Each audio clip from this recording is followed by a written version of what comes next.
Innal hamdalillah hamdan katsiran tayyiban mubarakan fih kama yuhibbu rabbuna wa yardah wa asyhadu an la ilaha illallah wahdahu la syarikalah wa asyhadu anna Muhammadan abduhu wa rasuluh.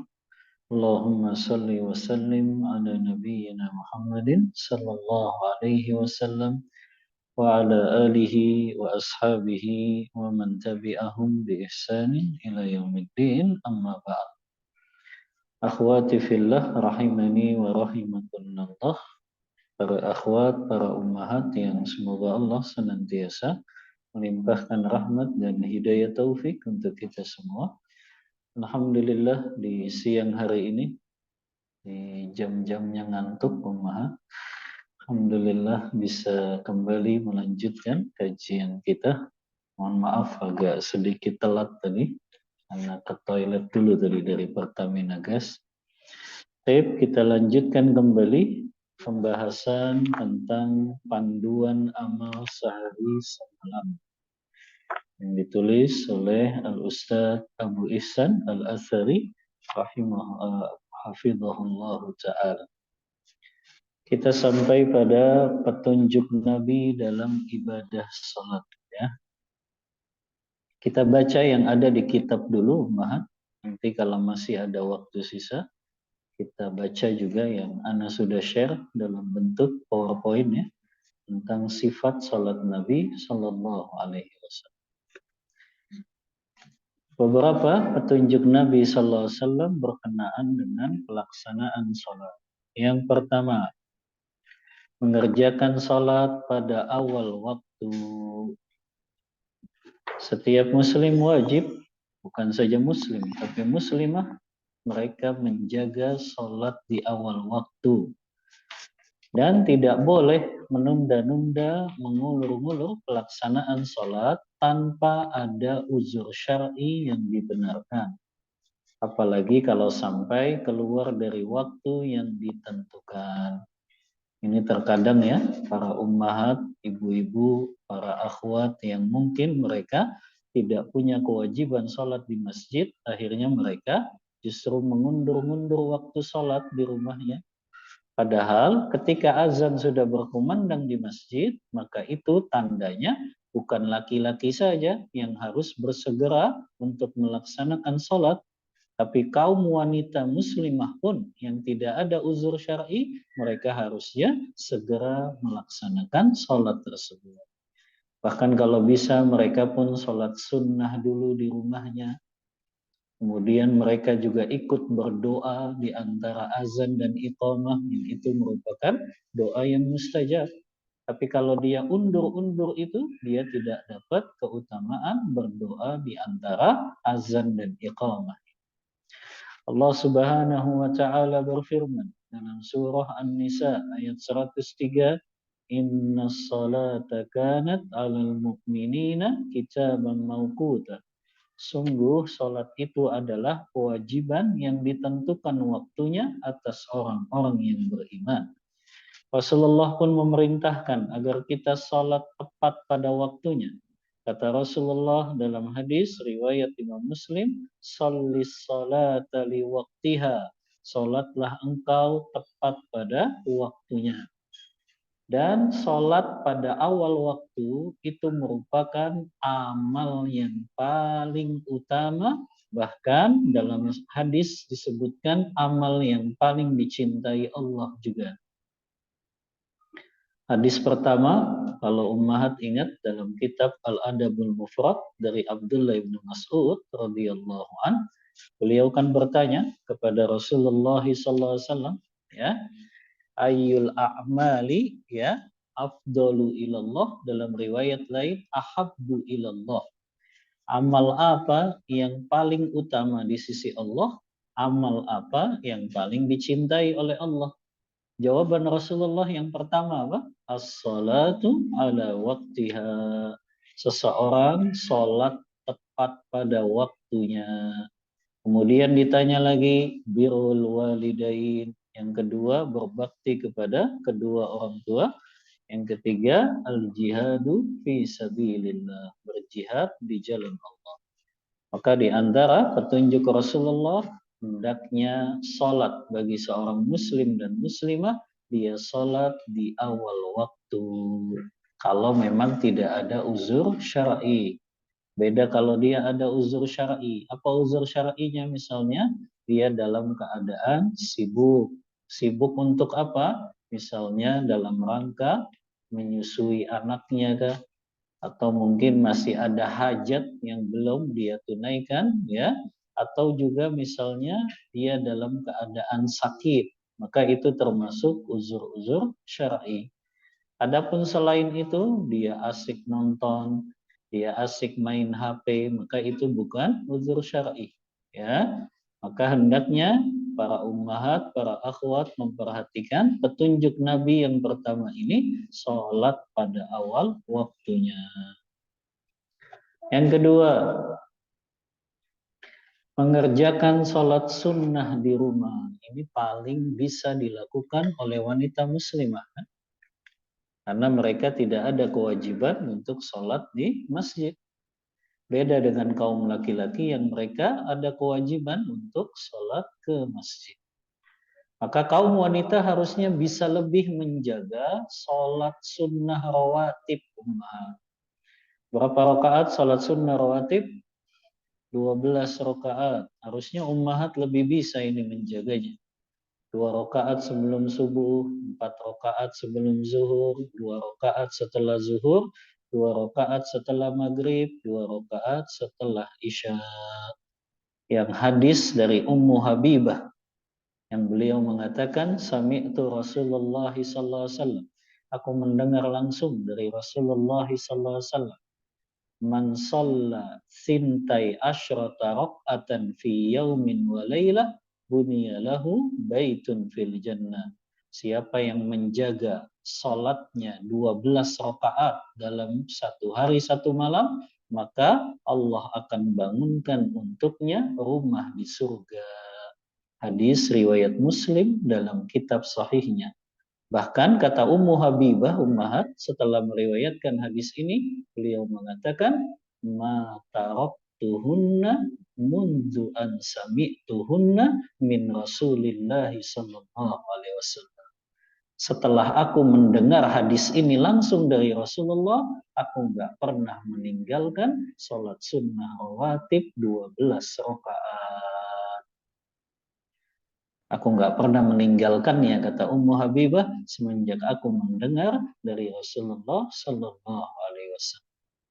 Maka harusnya para ummahat lebih bisa ini menjaga 12 rakaat ini di rumahnya, ya. Dan ini termasuk hak-hak rumah ummahat. Anda pernah sampaikan tentang hak-hak rumah, di antaranya memperbanyak zikir di rumah-rumah kita. Di antara zikir yang paling afdol apa? Membaca Al-Quranul Karim. Anda pernah sampaikan perkataan sahabat Abu Hurairah. 4 keistimewaan rumah yang senantiasa dibacakan Al-Quranul Karim. Maka di antara haknya rumah juga memperbanyak sholat-sholat sunnah di rumah kita. Supaya rumah kita itu juga turun keberkahan dan rahmat dari Allah Ta'ala. Jadi gampang sebetulnya bagaimana menjadikan rumah kita ini menjadi berkah dan diturunkan rahmat oleh Allah, yaitu dengan menjaga hak-haknya rumah ini. Memperbanyak zikir, membaca Al-Quran di rumah tersebut, kemudian memperbanyak sholat-sholat sunnah, dan juga menghilangkan segala penyimpangan-penyimpangan dalam syariat yang nggak boleh kita lakukan di dalam rumah tersebut. Seperti memajang makhluk bernyawa, ya, memajang gambar-gambar makhluk bernyawa, atau juga memanjang patung-patung makhluk bernyawa. Termasuk juga nggak boleh memelihara anjing, ya. Maka itu kita jauhi agar rumah kita ini diberkahi dan juga menurunkan rahmat dan ampunan. Rasulullah bersabda dalam hadis yang diriwayatkan Imam Tirmidzi, afdalu salatikum fi buyutikum illal maktubah, sebaik-baik sholat kalian adalah sholat yang dikerjakan di rumah, kecuali sholat wajib. Ini bagi kaum laki-laki. Adapun kaum perempuan yang paling utama di mana sholatnya? Di rumahnya. Ya, itu sholat yang paling utama bagi perempuan. Apakah boleh perempuan sholat di masjid? Boleh. Tapi itu hukumnya tidak lebih utama daripada dia sholat di rumahnya. Bahkan sebaik-baik tempat yang dia sholat di rumahnya adalah di kamarnya, di tempat yang paling tersembunyi. Ya, itu sebaik-baik wanita ketika dia sholat 5 waktu atau sholat sunnah. Rasulullah juga bersabda dalam hadis riwayat Muslim, "Idza qada ahadukumus salata fi masjid falyaj'al li baitihi nasiban min salatihi fa innallaha ja'ilun fi baitihi min salatihi khaira." Apabila salah seorang dari kalian telah menyelesaikan salatnya di masjid, hendaklah ia menjadikan sebagian dari salatnya dikerjakan di rumah. Karena sesungguhnya Allah menjadikan kebaikan dengan salatnya seseorang di rumahnya. Maka jelas ummahat, kita salat di rumah mendatangkan keberkahan, mendatangkan turunnya rahmat ketika kita menjaga salat-salat sunnah kita di rumah. Ini yang kedua, ya. Yang ketiga, mengenakan pakaian yang bersih. Selain bersih tentu suci, ya. Karena memakai pakaian bersih dan suci sebagai bentuk pengagungan kepada Allah Ta'ala, maka dianjurkan juga kita berhias sebelum menghadapnya di dalam sholat. Allah berfirman dalam surah Al-A'raf ayat 31, "Ya bani Adam, khudhu zinatakum inda kulli masjid." Wahai anak Adam, pakailah pakaianmu yang indah setiap memasuki masjid. Rasulullah juga bersabda dalam hadis riwayat Baihaqi yang disahihkan oleh Syekh Albani, kata Rasulullah, "Idza shalla ahadukum falyalbas thawbaihi fa innallaha ta'ala ahaqqu man tazayyana lahu." Jika salah seorang dari kalian akan mengerjakan salat, hendaklah ia mengenakan kedua pakaiannya, karena sesungguhnya ia lebih berhak untuk berhias ketika berhiasnya itu untuk Allah Ta'ala. Maka ummahat ketika sholat di rumah pun hendaknya pakai pakaian yang paling bagus menghadap Allah Ta'ala. Ya, bukan malah pakai daster yang bolong-bolong. Ya, maka pakai pakaian yang paling bagus walaupun di rumah. Ya, yaitu dengan memakai pakaian yang paling bagus untuk menghadap Allah Ta'ala. Adapun perempuan kalau dia sholat di masjid, justru hendaknya dia memakai pakaian yang tidak menimbulkan fitnah. Pakaian yang tidak mengundang pandangan, warnanya warna pelangi. Maka jadi bahan penglihatan orang. Atau nggak boleh juga dia pakai make up. Ya, dia pakai dandanan jahiliyah. Atau juga dia memakai minyak wangi. Maka itu semua perkara yang dilarang kalau perempuan ini sholat ke masjid. Dia diperbolehkan sholat ke masjid kalau tidak mendatangkan fitnah. Ya. Ini yang ketiga. Yang keempat, menghadap sutra. Ini salah satu yang saya tulis dalam sifat sholat Nabi, ya. Karena ini yang banyak ditinggalkan, ya, yaitu seseorang memakai sutroh ketika sholat. Apabila seseorang akan mengerjakan sholat, hendaknya ia meletakkan sutroh atau benda yang tinggi di hadapannya. Janganlah ia membiarkan orang lewat di antara sutroh dan dirinya. Ia harus mencegahnya semampunya. Ambillah jarak antara dirinya dengan sutroh kurang lebih, ya, lebih kurang jalan untuk dilalui seekor anak kambing, ya. Rasulullah bersabda, "Idza shalla ahadukum ila syai'in yasturuhu minan nas fa arada ahadun an yajtaza baina yadayhi falyadfa'hu fa in aba falyuqatilhu fa innama huwa syaitan. Jika salah seorang di antara kamu akan salat, maka hendaknya ia salat menghadap sutra yang melindungi dari manusia lewat di depannya.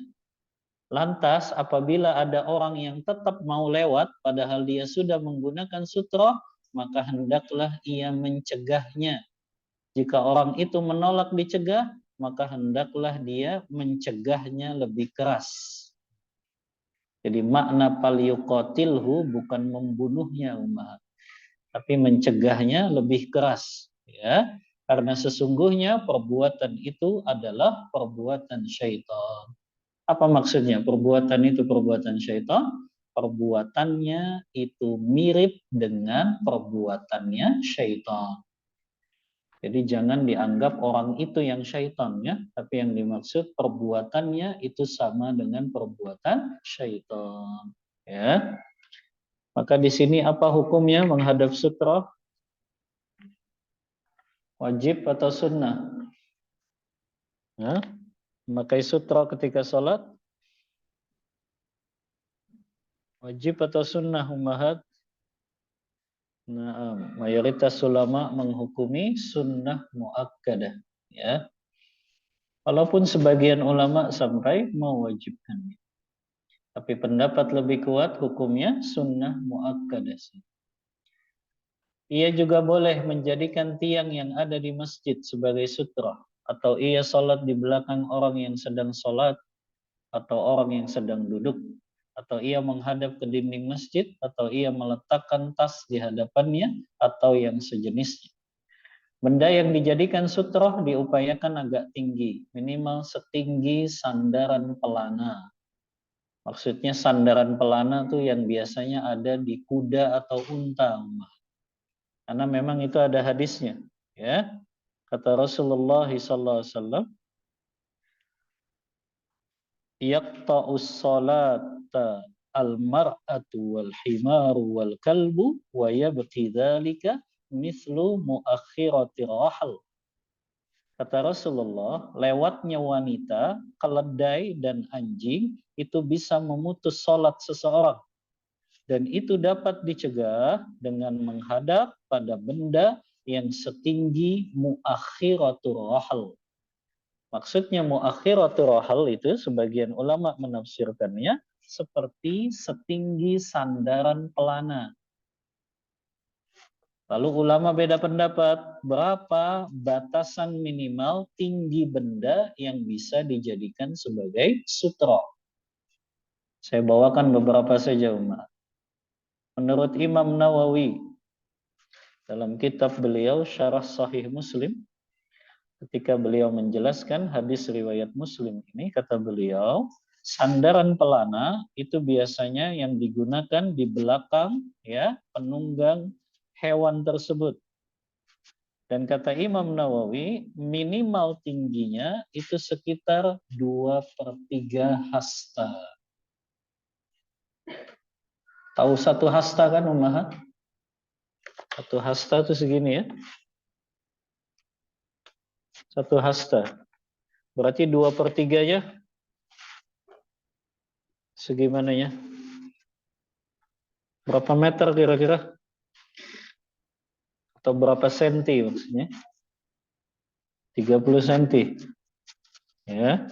Itu menurut Imam Nawawi, ya.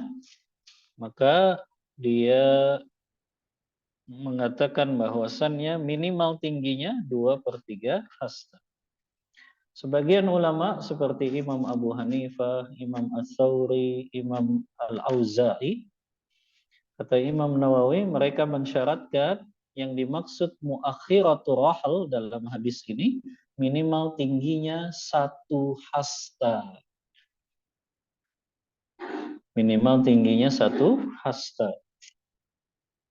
Tapi wallahu a'lam, ini perkara yang luas saja, tergantung dengan orang itu memiliki benda apa di sekelilingnya ketika dia akan sholat. Maka benda itulah yang bisa dia jadikan sebagai sutrohnya. Begitu juga ulama beda pendapat tuh Mahat. Apakah garis itu bisa dijadikan sebagai sutroh atau tidak? Tahu garis Mahat? Hmm. Apakah garis itu bisa dijadikan sebagai sutroh? Ulama beda pendapat. Ya, karena memang ada ya hadis yang menyebutkan tentang itu. Hadisnya bunyinya idza kana rajulu yusalli fi fadha. Apabila seseorang dia sholat di tanah yang lapang, falyurakkis baina yadayhi syai'a, maka tegakkanlah sesuatu di hadapannya. Fa in lam yakun ma'ahu syai'un falyakhutta khattan fil ardi. Kalau dia nggak dapati apa-apa, maka dia boleh membuat garis untuk sutrohnya. Namun sebagian ulama mengatakan hadis ini hadis dhaif, hadis yang tidak bisa dijadikan dalil untuk menjadikan garis sebagai sutroh. Walaupun sebagian ulama membolehkan itu. Itulah yang menjadikan sebagian ulama mengkiaskan sajadah itu bisa jadi sutroh karena dikiaskan seperti garis. Makanya menurut sebagian ulama sejadah itu bisa dijadikan sebagai sutroh. Karena mereka mengatakan kalau garis saja bisa dijadikan sebagai sutroh berdasarkan hadis tadi, maka sejadah itu lebih utama. Karena orang tidak akan lewati panjang sejadah yang tempat kita untuk sujud tersebut. Dan wallahu a'lam, kalau memang dia betul-betul nggak mendapati benda lain selain tadi sejadah yang dia miliki, maka bisa itu dijadikan sebagai sutra. Tapi kalau dia masih memiliki benda lain seperti dinding, tiang, atau tas yang dia bisa berdirikan, ya, atau misalnya tongkat yang bisa dia tancapkan, atau misalnya ada orang di depannya yang bisa dijadikan sutra, maka itu lebih baik menjadikan benda-benda tadi sebagai sutrohnya. Jadi tidak menjadikan garis atau sejadah sebagai sutroh. Karena itu dalam keadaan nggak punya yang lain lagi. Gitu.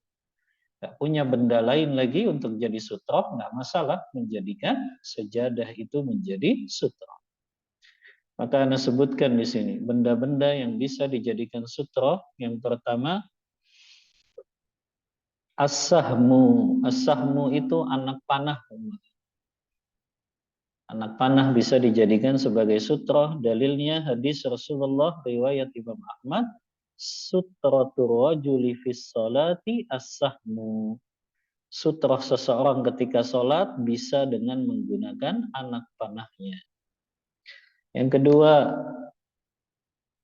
al-marakib. Hewan tunggangan. Kalau dulu ya. Kalau dulu itu yang dijadikan hewan tunggangan. Hadisnya Abdullah bin Umar radhiyallahu anhu. Beliau berkata, "Anna Nabiyya sallallahu alaihi wasallam kana ya'ridu rahilatahu wa huwa yusalli ilaiha." Nabi sallallahu alaihi wasallam pernah menghadap hewan tunggangannya ketika beliau salat. Jadi Rasulullah pernah menjadikan unta beliau sebagai sutrohnya. Berarti ummahat kalau lagi safar boleh dijadikan mobilnya sebagai sutrohnya. Ya, atau dijadikan motornya sebagai sutrohnya. Karena itu sama dengan hewan tunggangan atau kendaraan.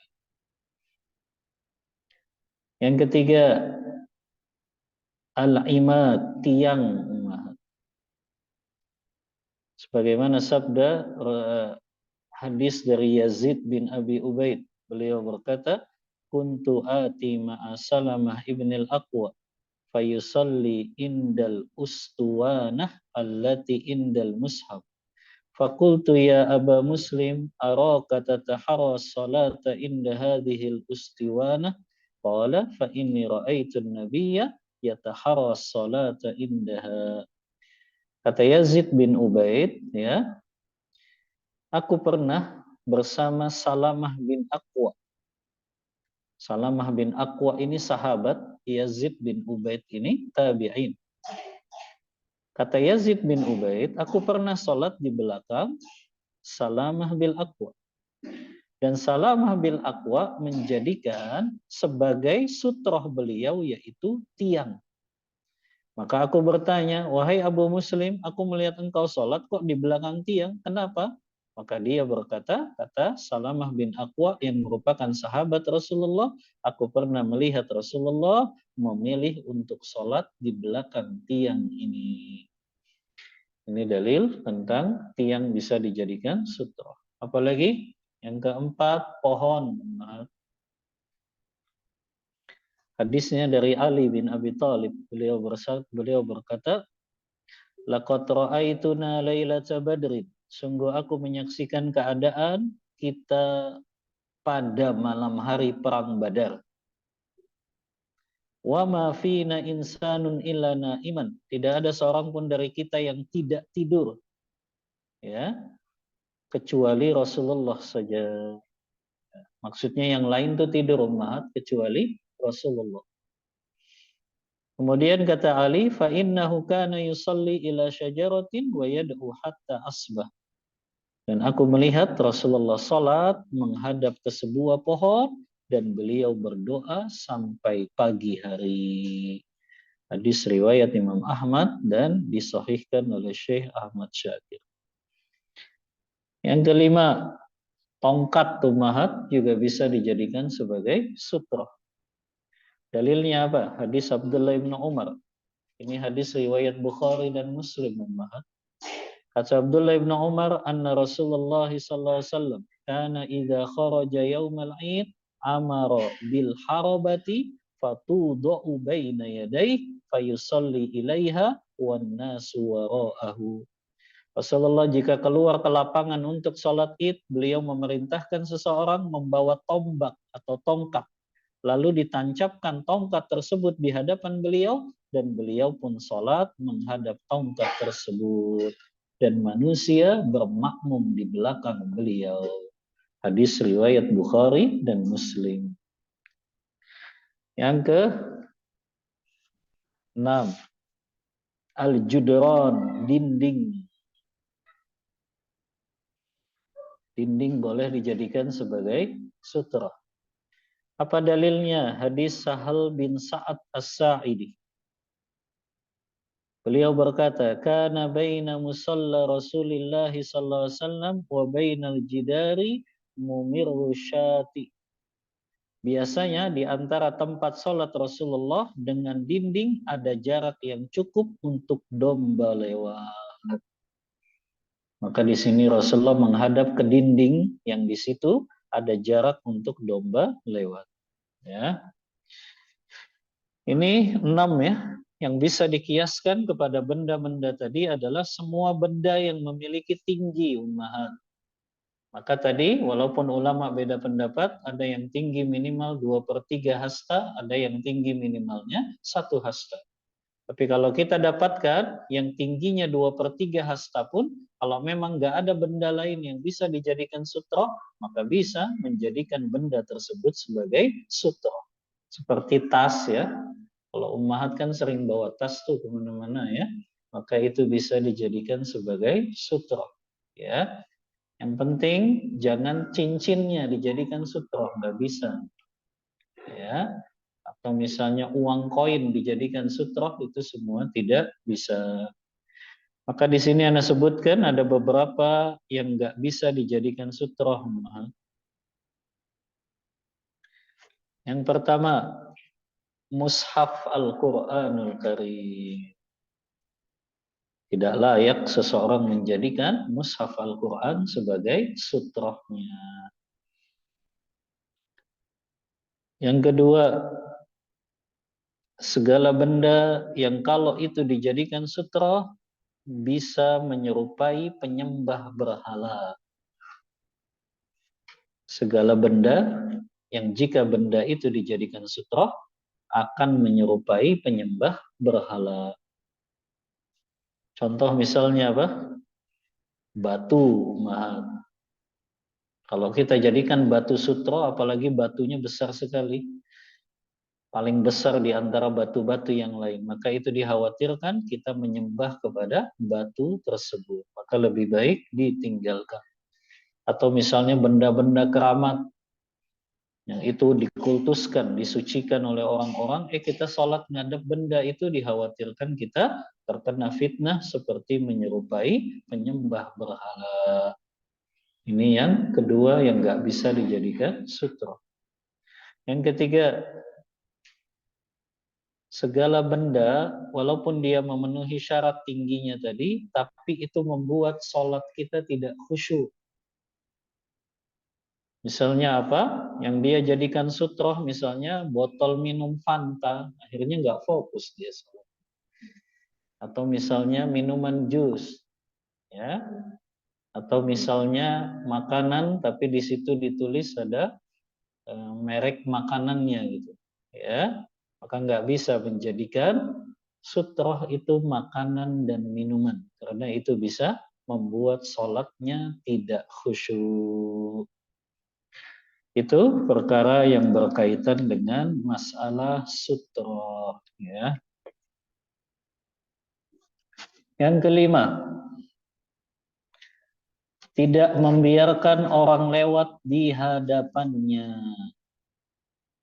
Artinya ummahat, kalau kita sudah pakai sutroh, maka nggak boleh kita biarkan orang lewat ya di depan kita, di antara kita dengan sutroh tersebut. Apa dalilnya? Hadis Rasulullah, "Idza kana ahadukum fi salatin fa arada insanun yamurru baina yadayhi liyadra'uhu mastata'a fa in aba falyuqatilhu fa innama huwa syaitan." Jika salah seorang dari kalian mengerjakan salat, lantas seseorang hendak lewat di hadapannya, maka hendaknya ia mencegahnya sebisa mungkin. Jika orang itu menolaknya, maka dia cegah dengan lebih keras lagi, karena perbuatan orang itu sama dengan perbuatan syaitan. Bahkan Rasulullah mengancam itu dalam hadis Bukhari dan Muslim. Kata Rasulullah, "Lau ya'lamul maru baina yadayil musalli, madza alaihi lakana an yaqifa arba'ina khairan lahu min an yamurra baina yadayhi." Andaikan seseorang yang lewat di hadapan orang sholat itu mengetahui betapa besarnya dosa yang diterima orang ini karena sudah melewati orang sholat, maka niscaya lebih baik baginya menunggu selama 40 tahun daripada ia lewat di hadapan orang yang sholat. Ini menunjukkan melewati orang yang sholat padahal dia sudah pakai sutroh, itu termasuk dosa besar. Dan itu bisa mengurangi pahala orang yang sholat juga. Jadi kenapa kok kita dianjurkan pakai sutroh? Karena kalau orang sholatnya nggak pakai sutroh, dia nggak dapat pahala sempurna.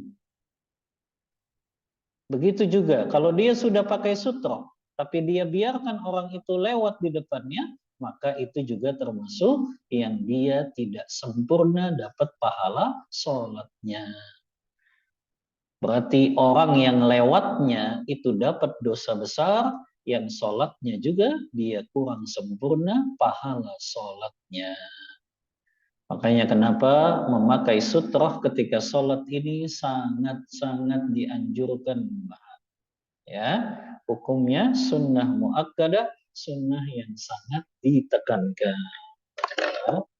Maka hendaknya kita kasih tahu juga kaum muslimah yang mereka belum pakai sutroh ketika sholat untuk menjadikan sholatnya itu menghadap ke arah sutroh. Ya, bahkan tadi seseorang kalau tahu dia melewati orang sholat itu begitu besar dosanya, dia akan menunggunya walaupun selama 40 tahun lamanya. Termasuk anak-anak ya, diajarin anaknya kalau sholat itu pakai sutra. Termasuk kalau anak itu misalnya sholat sunnah di masjid, kasih tahu benda-benda yang bisa dijadikan sebagai sutra itu. Ya, supaya dia sudah tahu kalau dia ke masjid berarti dia akan cari kalau sholat sunnah itu dengan mencari sutroh untuk dia sholat. Kalau sholat fardu kan sutrohnya makmum mengikuti sutrohnya imam. Makanya nggak apa-apa ummahat. Kalau ummahat sholat berjamaah yang semuanya perempuan, ada seorang perempuan yang batal, biarin dia lewat, jangan dicegah. Karena sutrohnya makmum itu apa? Mengikuti sutrohnya imam. Maka makmum itu boleh dilewati ummahat. Karena sutrohnya makmum itu adalah sutrohnya imam. Ya, paham ummahat? Ya.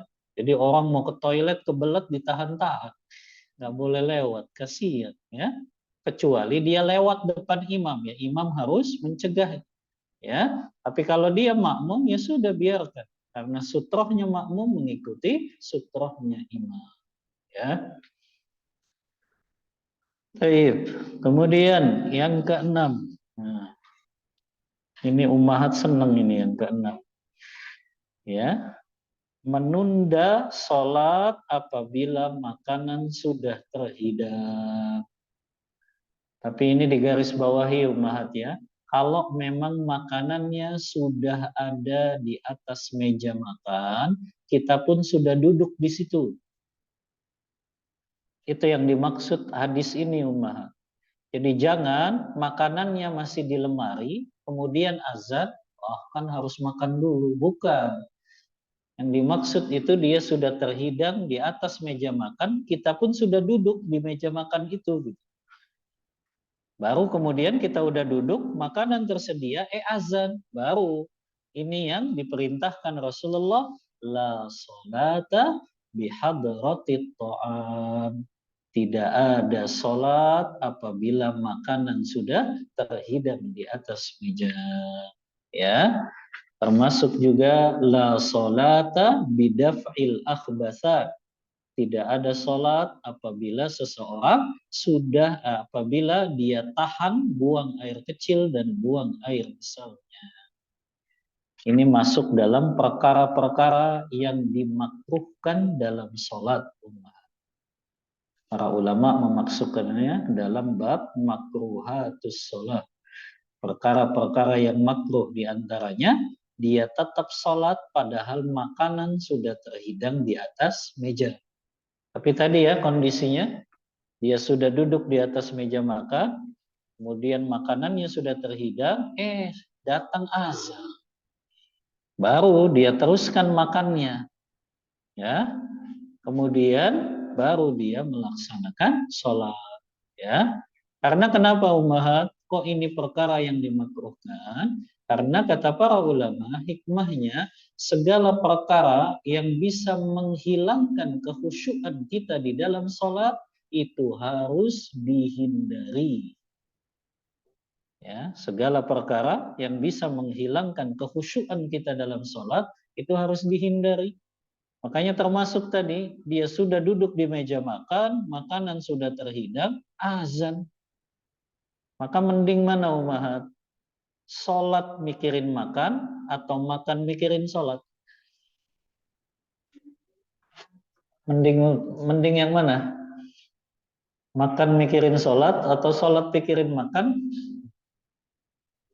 Hah? Nah, mending makan mikirin sholat kan? Daripada dia sholat tapi ternyata mikirin makanan. Itu bisa menghilangkan kehusyuan. Dari awal sampai akhir yang dia ingat ayam aja ya. Akhirnya dia nggak khusyuk sholat. Yang dia ingat ikan bakar ada di atas meja, ya, sayur sop, ya, dan sebagainya, ya.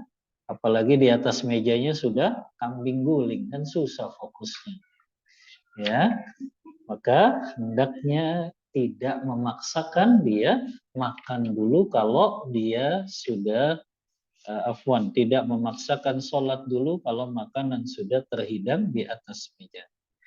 Di antara dalilnya juga hadis riwayat Bukhari Muslim, kata Rasulullah, "Idza quddimal asya'u wa hadaratis shalah fabda'u bihi qabla an tusallu salatal maghrib wa la ta'jalu an asya'ikum."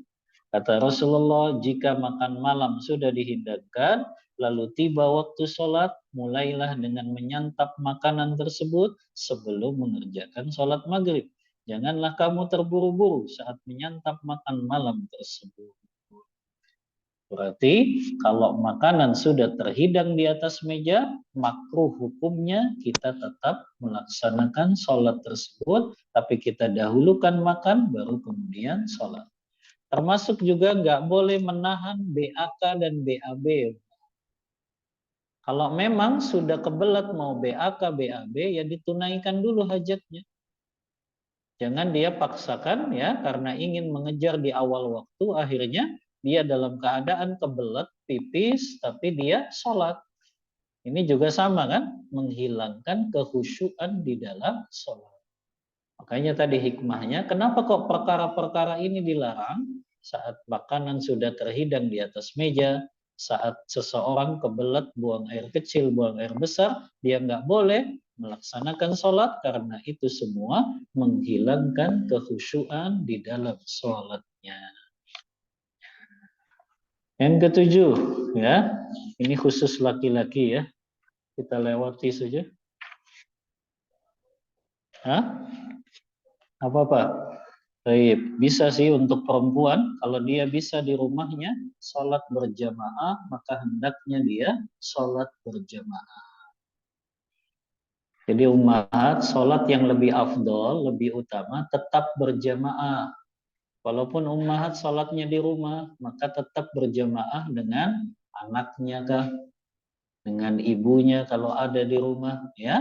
Maka itu yang lebih utama ummahat. Ya, sebagaimana sabda Rasulullah SAW, afwan, sebagaimana perkataan Abdullah bin Mas'ud. Tapi ini untuk laki-laki hukumnya wajib salat di masjid. Ya, adapun di antara cirinya orang yang beriman, kata Allah dalam surah Al-Mu'minun, walladzina hum ala salawatihim yuhafizun. Mereka orang-orang yang senantiasa menjaga sholatnya. Dan keutamaan sholat berjamaah 27 derajat daripada sholat sendirian. Maka ummahat kalau punya anak di rumah diajak sholat berjamaah. Ya, walaupun anaknya mungkin baru mumayyiz, nggak apa-apa, 7 tahun. Ya, atau misalnya 5 tahun, yang penting ada teman untuk sholat berjamaah, itu lebih utama karena kata Rasulullah, sholatul jama'ati afdalu min sholatil fadzi bisaba'in wa isyrina darajah. Sholat berjamaah lebih utama daripada sholat sendirian sebanyak 27 derajat. Ini yang ketujuh. Yang kedelapan, jangan mencari-cari masjid. Kalau ummahat dalam keadaan di luar rumah, maka ketika sudah dengar azan, masjid manapun yang kita dapati sudah sholat di situ. Ya. Kemudian apa sabdanya? Kata Rasulullah SAW, liyusalli rajulu fil masjidil ladzi yali wa la yattabi'il masajid. Hendaklah seseorang sholat di masjid yang dekat dengannya, janganlah ia mencari-cari masjid. Ya. Jadi kalau sudah azan ummahat, ya, apakah ummahat bersama suami atau mungkin sendirian, sudah. Tempat di mana sudah azan di awal waktu, kita mampir ke masjid tersebut. Kecuali masjidnya ada kuburannya. Kalau masjidnya ada kuburannya dan kuburan itu masuk area masjid, maka jangan sholat di masjid yang ada kuburannya. Karena itu perkara yang diharamkan. Tapi yang dimaksud kalau kuburannya tadi ya, masuk ke dalam area masjid. Tapi kalau dia di luar masjid, maka nggak masalah, ya. Selama ada dinding yang memisahkan antara dia dengan daerah masjid atau area masjid, maka tetap diperbolehkan sholat di tempat atau di masjid tersebut. Kecuali memang kuburannya ada di depan masjid atau mungkin ada di dalam masjid, ya, maka itu tidak diperbolehkan. Yang kesembilan,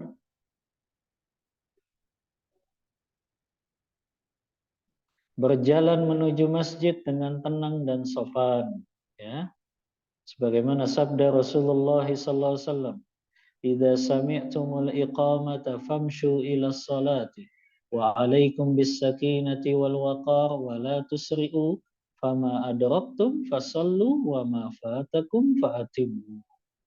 Ini diajarin ke anak laki-lakinya ummahat, kalau sholat ke masjid tidak terburu-buru tapi juga tidak terlalu santai. Maka ada di pertengahan keduanya. Kata Rasulullah, jika kamu mendengar iqamah, berjalanlah menuju salat dengan tenang dan tentram, serta janganlah terburu-buru. Rokaat yang kamu dapati kerjakanlah, rokaat yang kamu terluput sempurnakanlah. Kenapa kita nggak boleh terlalu buru-buru ketika berangkat ke masjid? Karena nanti akan ngos-ngosan. Ngos-ngosan itu yang menyebabkan hilangnya kehusyuan juga. Makanya tidak boleh terlalu ya terburu-buru, tapi juga sebaliknya nggak boleh terlalu santai. Akhirnya dia malah dapat tahiyat akhirnya doang sama imam karena dia terlalu santai jalannya. Maka dia berada di antara keduanya, tidak terlalu terburu-buru, tidak terlalu lambat dalam berjalan ke masjid. Yang ke-10, kerjakanlah sholat dengan hati yang khusyuk. Berdasarkan hadis Rasulullah SAW, riwayat Imam Ahmad, kata Rasulullah, "Idza qumta fi salatika fasalli salata muwaddi." Apabila kamu mendirikan salat, salatlah seperti salatnya orang yang akan melaksanakan salat yang terakhir. Atau dia salatnya salat perpisahan. Berarti di antara perkara yang bisa menjadikan kita khusyuk dalam sholat, ketika kita sholat, kita menganggap sholat tersebut adalah sholat yang terakhir bagi kita. Itu yang pertama, Umat. Yang kedua, bisa juga dengan cara supaya sholatnya khusyuk, memahami bacaan-bacaan sholat yang kita baca. Itulah kenapa Imam Syafi'i mewajibkan belajar bahasa Arab, Umat. Minimal agar orang itu faham dengan bacaan yang dia baca ketika sholat. Itu kewajibannya sampai situ saja. Jadi kewajiban dia belajar bahasa Arab sampai dia sudah memahami apa yang dia baca ketika sholat. Kalau dia sudah paham itu, maka sudah gugur kewajiban. Karena kenapa? Dia faham bacaan yang dia baca ketika sholat, itu adalah salah satu faktor yang paling utama yang menyebabkan dia bisa khusyuk dalam sholatnya. Ya. Kemudian yang ke-11. Sesekali mengerjakan sholat dengan sandal atau khuf. Tahu khuf gak? Tahu yang dimaksud dengan khuf? Khuf itu yang menutup bagian kaki kita sampai mata kaki. Kalau zaman sekarang bisa dengan kaos kaki atau dengan sepatu, tapi sepatunya harus nutup sampai mata kakinya. Dulu Rasulullah sholatnya seperti itu, mereka menggunakan khuf. Ya, karena memang dulu masjid di zaman Rasulullah itu tanah.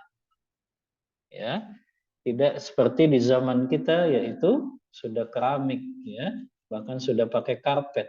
Nggak mungkin kita sholat pakai khuf. Berarti kapan kita bisa sholat pakai khuf ini Ummahat? Ketika dalam keadaan safar. Ummahat, sebelum safar, dalam keadaan berwudu, bersuci dulu. Lalu dipakai kaos kaki dan juga sepatunya. Setelah itu sampai misalnya ummahat di hutan, nah bisa tuh praktekin sholat pakai khuf atau mungkin di lapangan ya. Di lapangan luas, misalnya lagi jalan-jalan ke Puncak, Cibodas gitu ya, yang banyak lapangan-lapangan luas lah. Ya, yang di situ ummahat bisa praktek sholat dengan menggunakan khuf ini. Nanti kalau batal, ummahat ketika berwudu hanya sampai telinga saja. Sepatu dan kaos kakinya nggak usah dilepas, tapi cukup mengusap bagian sepatunya saja. Paham nggak ummahat? Hah? Atau harus dicontohin? Paham tidak? Hmm? Jadi ummahat kan pakai sepatu. Tapi syaratnya tadi ya, berwudu dulu sebelum pakai sepatu tersebut. Kemudian sepatunya nutup mata kaki. Setelah itu, kalau batal di perjalanan, tinggal wudu lagi kan? Setelah wudu sampai telinga, udah nggak usah lepas sepatu, tapi yang dibasuh sepatunya atasnya sekali saja. Itu yang dinamakan dengan membasuh khuf. Maka sholat pakai sepatu ya tersebut diperbolehkan.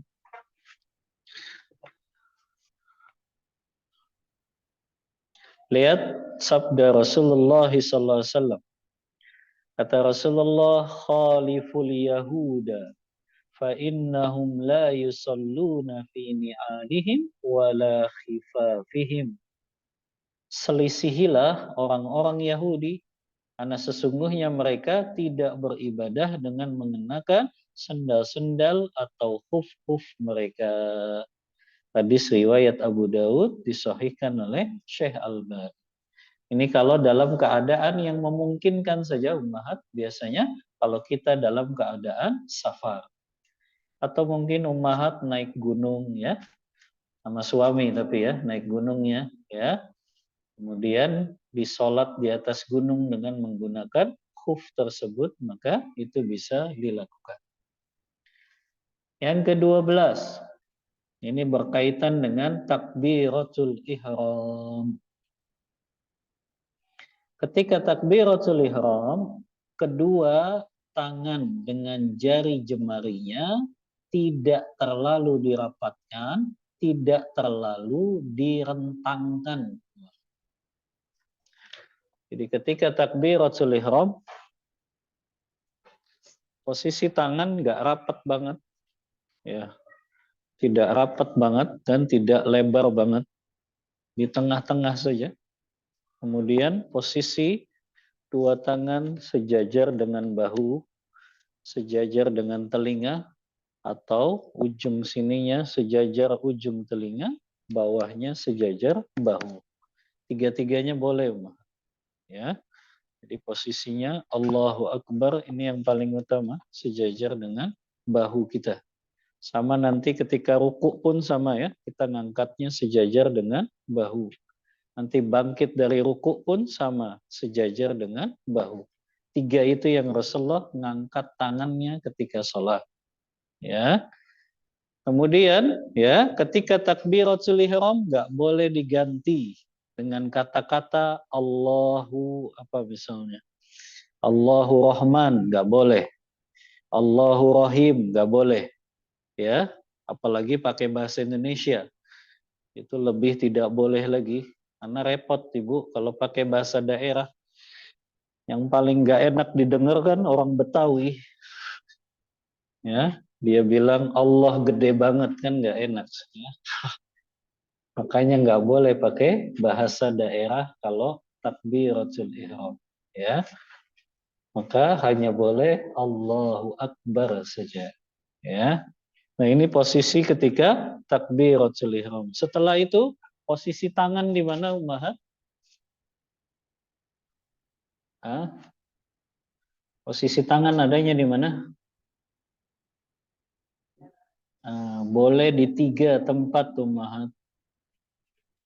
Ummahat lihat di PDF yang Anda kasih. Boleh ditempelkan saja di punggung tangan. Allahu Akbar ditempel ya. Nggak digenggam, ditempel gini juga boleh. Ya. Atau ditempel di pergelangan tangan. Atau kebanyakan kita digenggam. Ya, itu pun boleh. atau sampai sini pergelangan pun boleh. Yang saya belum dapatkan dalilnya sampai sekarang begini, Umar. Ya, ini nggak ada dalilnya seperti ini sholatnya, ya. Maka posisinya boleh nempel, boleh di sini, boleh di lengan. Tapi sampai sini ini Anda belum dapatkan dalilnya, ya. Kemudian juga meletakkan tangannya di mana, Ummahat? Boleh dua, ya, di daerah dada atau di atas bagian pusar, ya. Adapun di bawah pusar, Anda juga belum dapetin tuh dalilnya. Kadang ada saja kan orang yang sholat di Masjidil Haram, Masjid Nabawi, tapi sholatnya di bawah pusar. Anda belum dapat itu dalilnya, ya. Jadi di dada atau selama masih di atas pusar itu pun diperbolehkan. Ya, itu meletakkan tangan setelah takbiratul ihram. Ya. Kemudian meletakkan tangan kanan di atas tangan kiri tadi, ya. Yang paling utama memang di dada ummahat. Sama baik laki-laki maupun perempuan. Ya. Kemudian yang ke-14 membaca doa istiftah. Anda sudah berikan itu, ada macam-macam doa istiftah ummahat, ya. Kalau ummahat ngerasa kepanjangan, baca Allahumma ba'id baini wa baina khotoyaya, itu memang yang paling afdal ummahat. Karena riwayatnya Bukhari dan Muslim. Maka bisa dengan membaca doa iftitah riwayat Ahmad, Nasai, Abu Daud ini. Subhanakallahumma wa bihamdik wa tabarakasmuk wa ta'ala jadduk wa la ilaha ghairuk. Ya. Atau boleh juga dengan doa iftitah yang paling pendek ummahat. Yaitu bacanya Allahu Akbar kabira walhamdulillahi katsira wa subhanallahi bukratan wa asila. Sebetulnya hadisnya sampai situ saja ummahat, ya. Adapun inni wajjahtu wajhiya itu hadis yang berbeda. Itu justru doa iftitah yang sangat panjang itu. Inni wajjahtu wajhiya lilladzi fataras samawati wal arda hanifan muslima wa ma ana minal musyrikin. Inna salati wa nusuki wa mahyaya wa mamati lillahi rabbil alamin la syarika lahu wa bidzalika umirtu wa ana minal muslimin. Sebetulnya masih panjang setelah itu, Mak. Itu baru sepertiganya saja. Ya, tapi anak nggak tahu di Indonesia kok digabungin antara Allahu Akbar kabiro dengan inni wajah tuh. Padahal kalau Allahu Akbar kabiro itu hadisnya hanya sampai wasubhanallahi bukratan wa asila. Itu sudah cukup doa iftitah itu, ya. Dan ini bisa divariasi ummahat. Kalau kita hafal 3 lah, ya. Allahumma ba'id baini tadi hafal. Kemudian subhanakallahumma bihamdik hafal tadi, wa tabarakasmuk wa ta'ala jadduk wa la ilaha ghairuk. Kemudian Allahu akbar kabira walhamdulillahi katsira wa subhanallahi bukrata wa asila kita hafal, maka itu bisa divariasi ummahat. Jadi jangan bacanya iftitah itu-itu saja, karena itu lebih mengamalkan sunnah Rasulullah. Kalau kita hafal 3 itu ya tinggal diseling-seling saja. Oh, berarti sholat zuhur saya bacanya subhanakallah bihamdik, ya. Kemudian sholat asar Allahu akbar kabir. Nanti maghrib sama isya baru baca Allahumma ba'id baini, ya. Maka diselang-seling umat supaya kita pun bisa memelihara sunnah-sunnah Rasulullah. Karena Rasulullah membaca doa-doa iftitah yang sahih. Ya. Kemudian juga doa iftitah bukan saja kita baca dalam sholat fardu, tapi juga kita baca ketika sholat sunnah. Walaupun ulama beda pendapat, ada yang menghukuminya wajib umat. Sebagian ulama mewajibkan doa istiftah, tapi mayoritas ulama hanya menghukumi sunnah muakkadah saja, sunnah yang sangat ditekankan. Ya. Kemudian yang ke-15 meluruskan punggung ketika ruku. ya. Sampai ulama membuat ilustrasi kalau ditaruh gelas di atasnya tidak jatuh, ya. Posisi ketika ruku, ya. Pandangan tetap ke arah kiblat, kemudian tidak terlalu ke atas, tidak terlalu ke bawah gitu. Allahu Akbar. Ini nggak terlalu gini umahat, ya, nggak terlalu gini juga, ya, di tengah-tengah saja posisi dalam keadaan rata punggung kita, ya. Yang ke-16, meletakkan kedua telapak tangan di atas kedua lutut ketika ruku. Ya, ini tadi ya, meletakkan keduanya ketika ruku. Yang ke-17, membentangkan jemari ketika ruku dan merapatkan jemari ketika sujud. Jadi ketika ruku dibentangkan, tapi ketika sujud justru dirapatkan jari jemari kita. Ya. Yang ke-18, melakukan sujud di atas 7 anggota tubuh. Apa saja itu? 2 telapak tangan, 2 lutut, 2 ujung kaki, dan 1 dahi dan hidung. Sebagaimana sabda Rasulullah dari Abdullah bin Abbas, kata Rasulullah, umirtu an asjuda ala sab'ati a'zum. Aku diperintahkan untuk sujud di atas 7 anggota tubuh, yaitu dahi. Dahi di sini maksudnya juga hidung, ya. Kemudian juga kedua telapak tangan, kedua lutut, dan kedua ujung jari jemari, kedua telapak kaki. Ya, maka ini 7 anggota tubuh yang harus menyentuh tanah saat kita sujud. Ya. Baik, sampai 18 dulu Mahat ya. Insya Allah kita lanjut yang ke-19 dan seterusnya di pertemuan selanjutnya. Wallahu ta'ala a'lam bis-shawab wa sallallahu ala nabiyyina Muhammadin wa ala alihi wa sahbihi wasallam.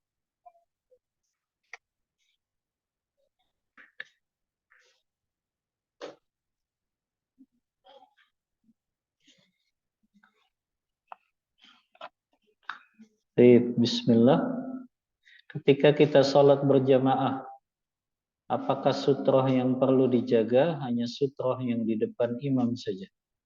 Ataukah di barisan makmum juga? Karena terkadang ada anak kecil lewat di barisan makmum.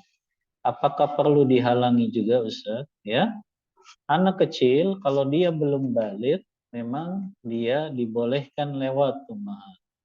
Tapi untuk memberikan pendidikan kepadanya, lebih baik tetap kita cegah.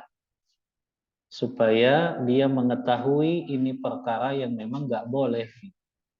Karena kalau dia dibiarkan saja lewat lalu lalang di depan orang yang sholat, itu nanti dia nggak paham kalau itu perkara yang dilarang dalam syariat. Maka hendaknya dia tetap dia cegah juga umat, ya, untuk dia tidak lewat, ya, karena itu tetap kan mengganggu kehusyuan kan, apalagi anaknya lari-lari lagi, bercanda sama temannya yang lain di tengah makmum tersebut, maka itu mengganggu. Maka lebih baik ketika dia lari-lari tetap kita cegah, nggak boleh lewat di depan kita, ya. Wallahu ta'ala a'lam bissawab.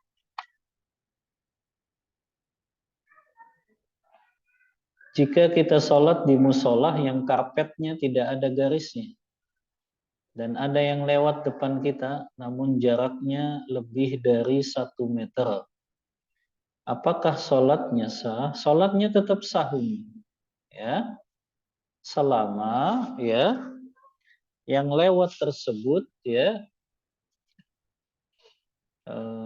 afwan. Sholatnya tetap sah walaupun dia dilewati oleh orang apapun itu, kecuali menurut mazhab Hambali kalau yang melewatinya itu seperti tadi wanita, atau yang melewatinya itu seperti keledai atau anjing, itu menurut mazhab Hambali itu membatalkan sholatnya.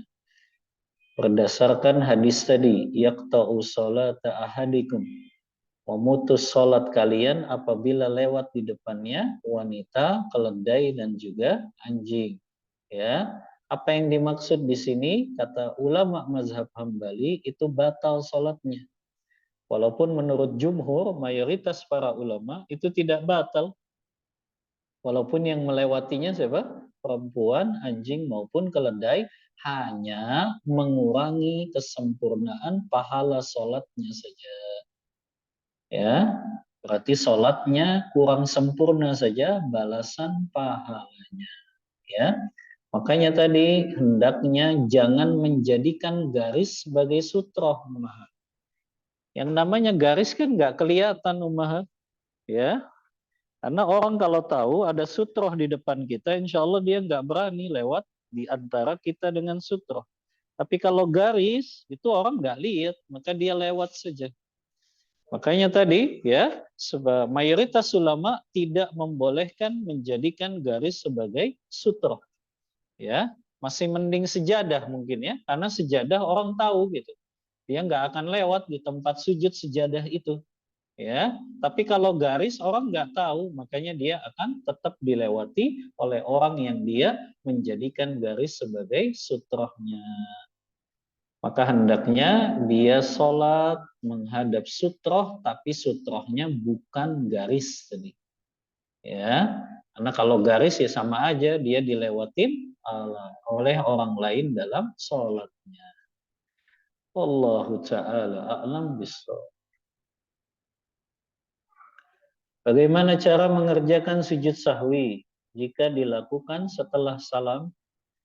Kalau setelah salam berarti sama sujud sahwi kan 2 kali, Ummahat. Setelah salam, assalamualaikum warahmatullah, assalamualaikum warahmatullah. Kemudian langsung sujud sahwi, baca seperti bacaan sujud saja. Subhana rabbiyal a'la. Kemudian duduk di antara 2 sujud, rabbil firli, rabbil firli. Kemudian sujud lagi, subhana rabbiyal a'la, subhana rabbiyal a'la. Kemudian ngucapin salam lagi. Walaupun sebagian ulama mengatakan nggak perlu salam, tapi wallahu a'lam dalil yang lebih kuat Rasulullah pun salam lagi setelah beliau sujud sahwi.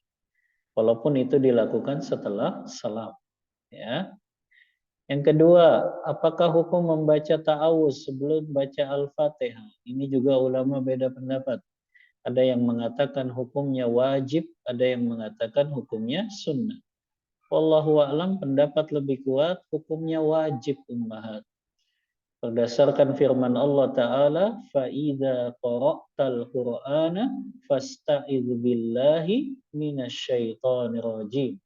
Apabila kamu akan membaca Al-Quran, maka hendaklah kamu minta perlindungan kepada Allah dari godaan syaitan yang terkutuk.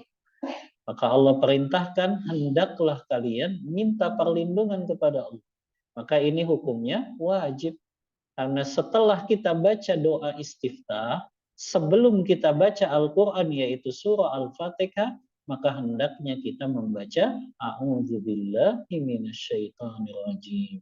Karena kita akan membaca Al-Quranul Karim. Adapun membaca ta'awuznya itu cukup yang wajib itu di rakaat pertama saja. Adapun rakaat-rakaat selanjutnya itu disunnahkan saja. Karena yang hukumnya wajib hanya di rakaat pertama setelah membaca doa istiftah, sebelum baca Al-Fatihah maka baca dulu A'udzubillahi minasyaitonirrajim. Jika lupa membaca ta'awuz sebelum membaca Al-Fatihah, apakah perlu sujud sahwi? Ini juga masalah yang diperselisihkan para ulama tadi. Kalau menurut mazhab Hambali dan juga mazhab Zahiriyah, karena hukumnya wajib, mereka memasukkan itu dalam wajib-wajib sholat. Kalau mereka tinggalkan, maka mereka wajib sujud sahwi. Tapi kalau menurut mayoritas ulama, itu dihukumi sunnah saja. Makanya kalaupun meninggalkan ta'awuz, a'udzubillah di dalam sholat, maka tidak perlu melakukan sujud sahwi. Ya. Wallahu ta'ala a'lam bissawab.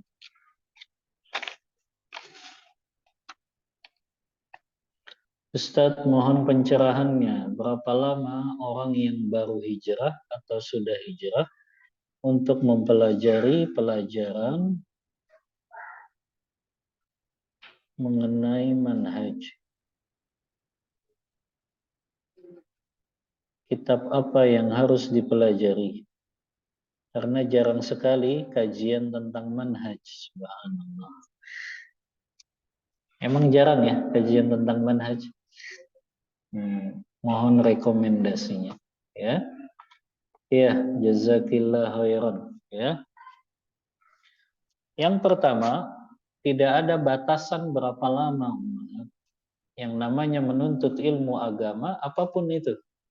Kita belajar tentang akidah, kita belajar tentang manhaj, kita belajar tentang fikih, kita belajar tentang adab dan akhlak, itu tidak ada batasan berapa lama bagi orang yang sudah hijrah atau dia sudah lama hijrah pun nggak ada batasan. Orang yang telah hijrah atau baru hijrah justru dia harus lebih intens lagi belajar agamanya. Bahkan mungkin lebih lama lagi karena banyak sekali pengetahuan agama yang mungkin dia belum ketahui. Maka kalau buku rekomendasi tentang manhaj, ya, Anda tidak tahu ada tidak ini terjemahannya, ya. Judulnya itu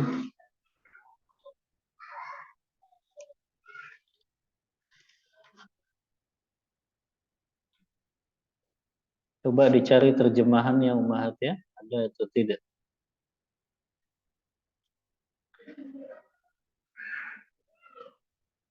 Judulnya adalah Al-Qawaid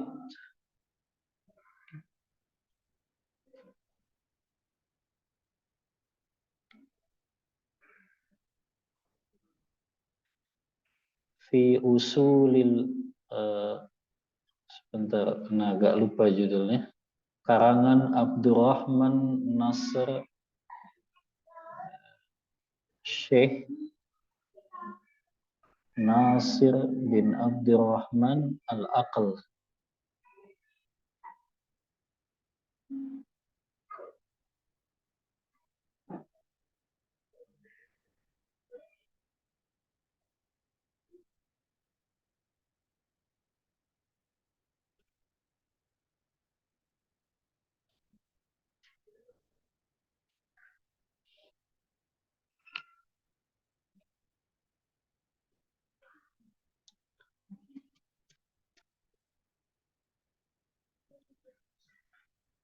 Ditambahin lagi, Umat.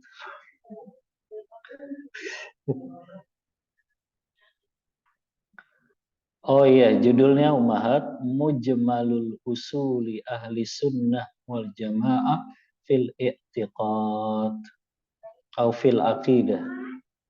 Sebentar.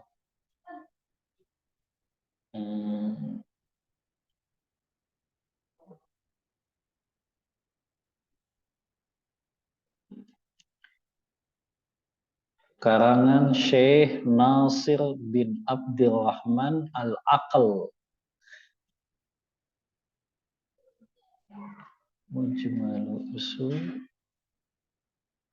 Mujmalu usuli ahli sunnati wal jamaah fil aqidah. Maaf, itu judulnya. Mujmalu usul ahli sunnah wal jamaah fil aqidah.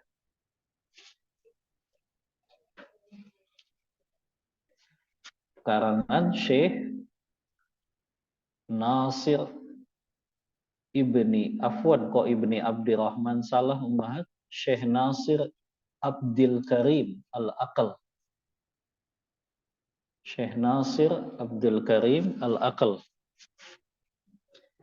Ini kitab tentang manhaj, ya.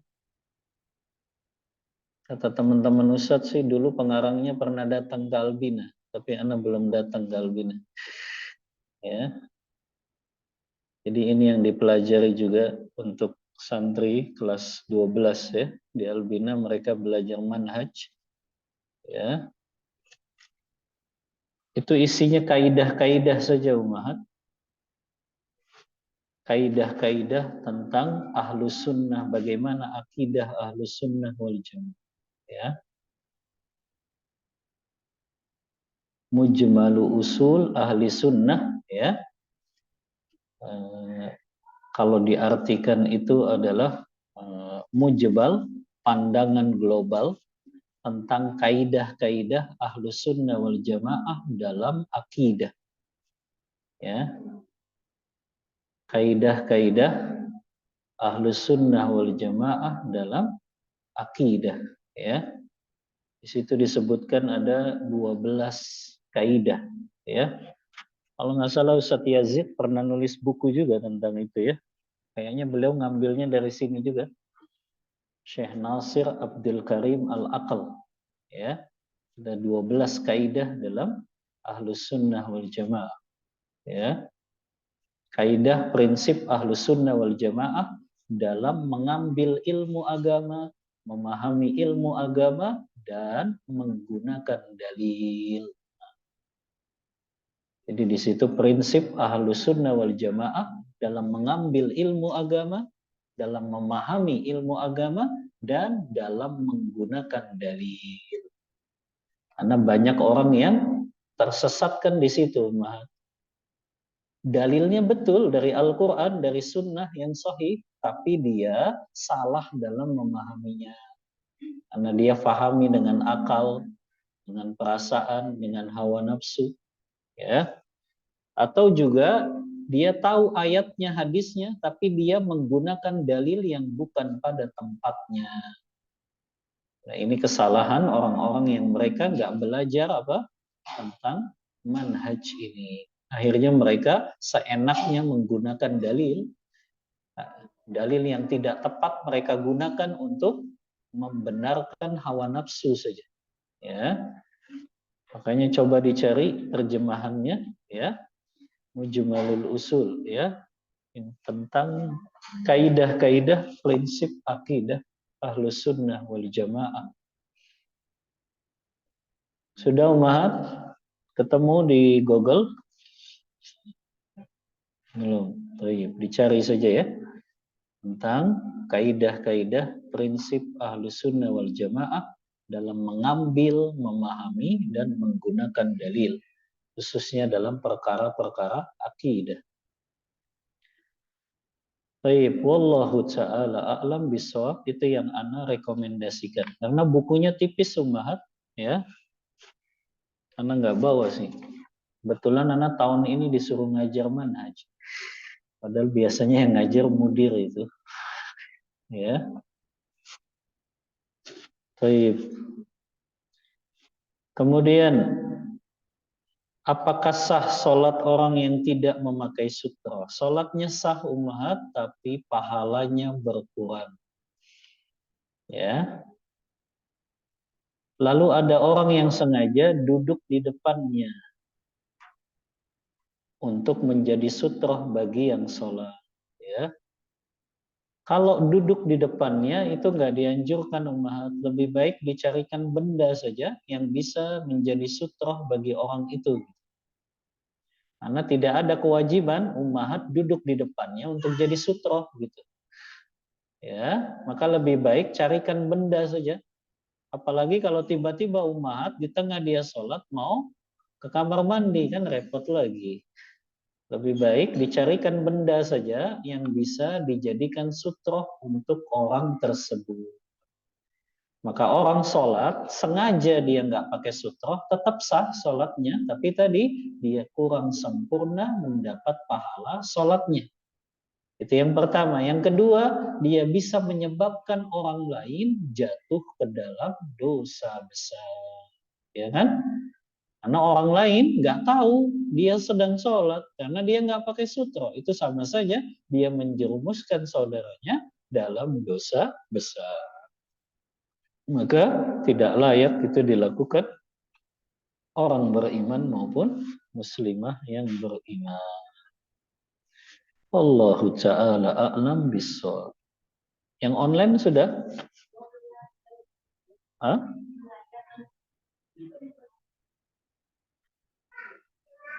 Enggak, maksudnya sudah dibahas di sini atau belum? Oh belum, kirain udah ditulisin. Banyak ummahat, banyak kan yang nanya online ini. Bismillah, Afwan izin bertanya di luar tema Ustaz. Seorang akhwat yang sudah bercerai dengan suaminya dan anak-anak ikut si akhwat semuanya.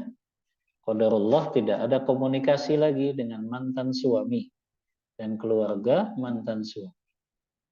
Apakah berdosa bila akhwat tersebut tidak mengajak anak-anak untuk berkunjung atau silaturahim ke rumah neneknya atau keluarga mantan suami? Wallahu a'lam. Kalau berdosa atau tidak, tentu tidak ada dosa. Hanya saja kalau misalnya ada permintaan dari pihak keluarga mantan suami, yaitu dari neneknya misalnya, agar anak-anaknya dibawa ke rumah, yaitu hukumnya tidak sampai wajib, tapi hukumnya anjuran saja kalau memang akhwat tersebut ingin membawanya. Maka kalaupun dia nggak ingin membawanya, ya tidak ada dosa baginya karena statusnya sudah bercerai. Yang namanya orang sudah bercerai berarti sudah tidak ada hubungan lagi apa-apa ya antara orang tersebut dengan suami yang sudah menceraikannya. Jadi tidak berdosa ummahat dan hukumnya pun tidak wajib untuk mengajak anak-anak berkunjung ke sana. Wallahu taala a'lam bishawab. Mohon nasihatnya Ustaz. Ada seorang teman, beliau secara lisan mengungkapkan hijrah menuju sunnah. Alhamdulillah. Dan sering ikut kajian sunnah. Tetapi beliau masih berada di grup WA kelompok halakoh bid'ahnya, subhanallah. Dengan alasan menjaga silaturahim dengan teman-temannya tersebut. Yang sudah menjadi bestinya. Apa ini bahasa besti, Umar? Artinya apa besti? Teman dekat. Besti teman dekat maksudnya? Selama puluhan tahun. Kemudian bagaimana hukumnya bila menyatakan sudah berhijrah menuju sunnah tapi masih ikut membiayai kegiatan bid'ah? Ya, misalnya membayarkan tagihan listrik tempat kegiatan tersebut dilaksanakan dengan harapan mendapatkan pahala jariyah. Mohon nasihatnya. Ya, jazakillah khairan. Pertanyaan yang bermanfaat ya. Seseorang yang dia sudah hijrah menuju manhaj dan akidah yang benar, menuju kepada sunnah-sunnah Rasulullah, apakah dia masih boleh bergaul dengan orang-orang yang masih berbuat bid'ah? Selama pergaulannya hanya untuk urusan dunia, nggak ada masalah. Tapi kalau pergaulannya itu berkaitan dengan ibadah, baru itu yang tidak diperbolehkan. Ya, yang boleh untuk ditahzir ummah, yang kita memang betul-betul tidak menyapanya, tidak menegurnya, itu yang dibolehkan sebagian ulama, itu hanya untuk para ahlul bid'ah saja. Ahlul bid'ah itu siapa? Orang yang ngajak orang lain berbuat bid'ah. Itu baru disebutnya ahlul bid'ah. Tapi kalau dia hanya pelaku saja, yang dia mungkin juga seringnya ikut-ikutan doang, ya nggak apa-apa kita bergaul dengan orang yang seperti itu juga, tapi hanya sebatas dalam urusan-urusan duniawi saja. Adapun dalam hal-hal agama ya kita nggak ngambil ilmu darinya, kita tidak menjadikan dia teman dekat, gitu. Ya, tapi kita bergaul dengan dia boleh, ya boleh lah, ya, karena yang dilarang itu adalah kepada ahlul bid'ah, yaitu orang yang memang dia sering mengajak kepada perbuatan bid'ah. Itu yang dilarang. Adapun kepada orang yang dia masih berbuat bid'ah pun nggak ada masalah, ya, kita bergaul dengan dia. Maka nggak ada masalah kalau memang dia masih satu WA. Selama orang tersebut memang mampu untuk menghindari syubhat-syubhatnya dari teman-temannya tersebut. Jadi kalau urusan agama udah nggak usah ngambil dari mereka, itu saja yang penting di garis bawahinya.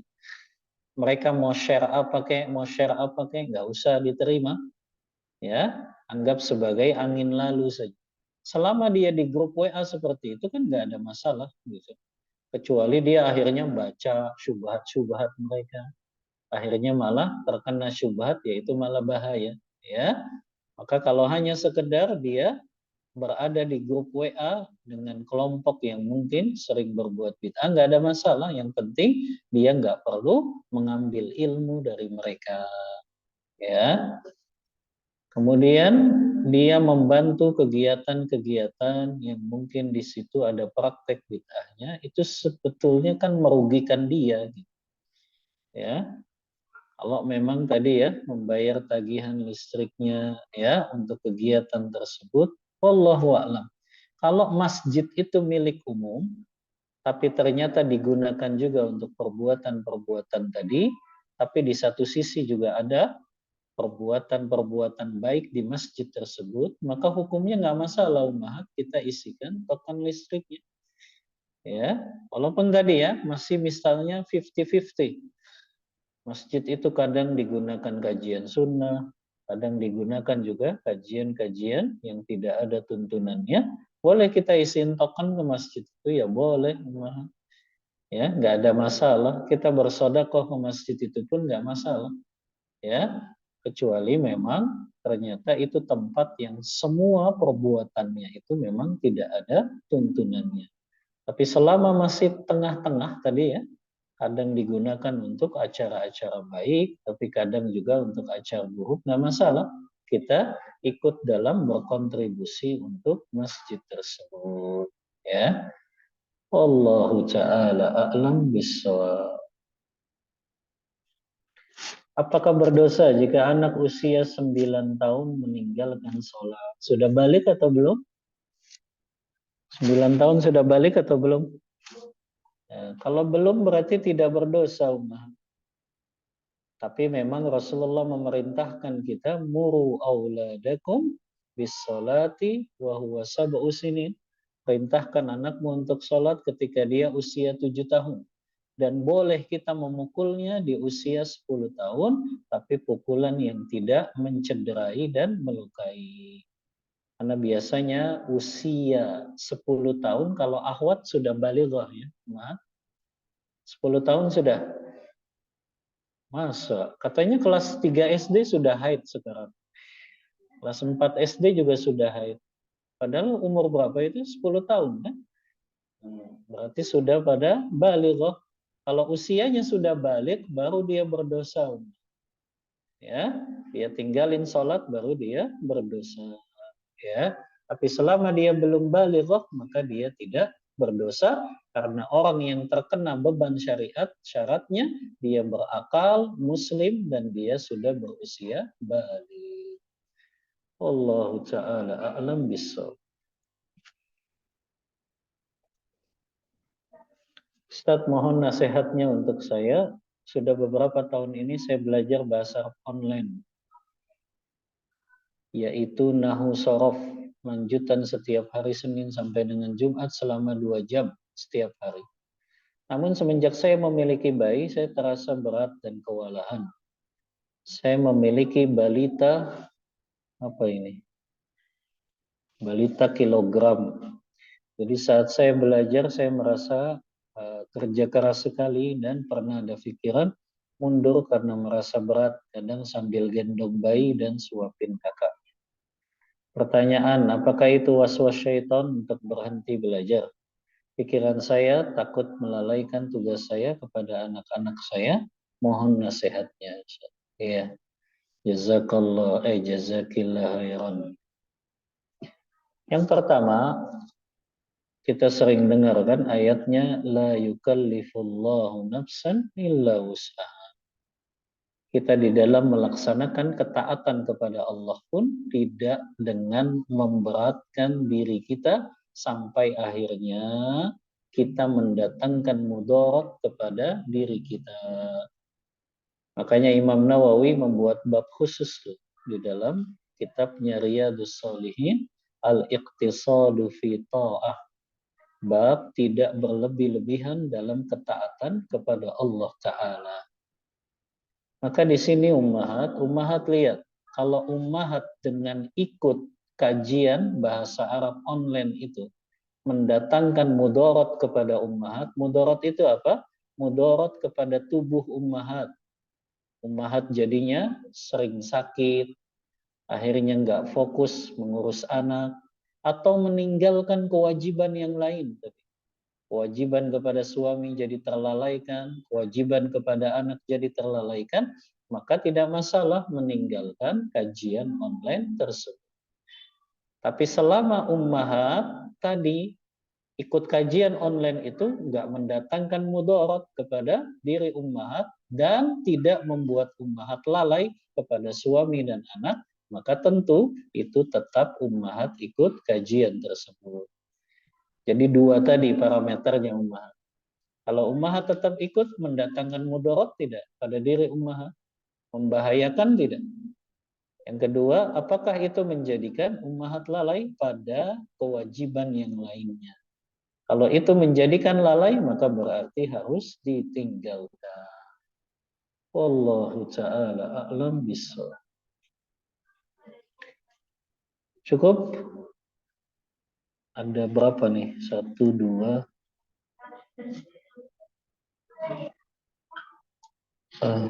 Dua lagi, Mahat. Apakah kaos kaki diperlakukan sebagai huf atau sepatu di bawah mata kaki? Kaos kaki bisa, Mahat. Ya, diberlakukan sebagai huf karena dia menutupi bagian sampai mata kaki. Ya. Kemudian apakah berdosa jika segala rangkaian sholat membaca bacaan yang pendek tapi tetap memenuhi rukun sholat? Tidak ada dosa. Kan perintahnya memang faqra'u ma tayassara minal Qur'an. Bacalah yang kalian anggap mudah dari bacaan Al-Qur'an Karim. Wallahu ta'ala a'lam bishawab. Kita cukupkan kajian kita pada siang hari ini. Mohon maaf bila ada kata-kata yang kurang berkenan. Wassallallahu ala nabiyyina Muhammadin wa ala alihi wa sahbihi wasallam. Kita tutup kajian kita membaca doa kafaratul majlis.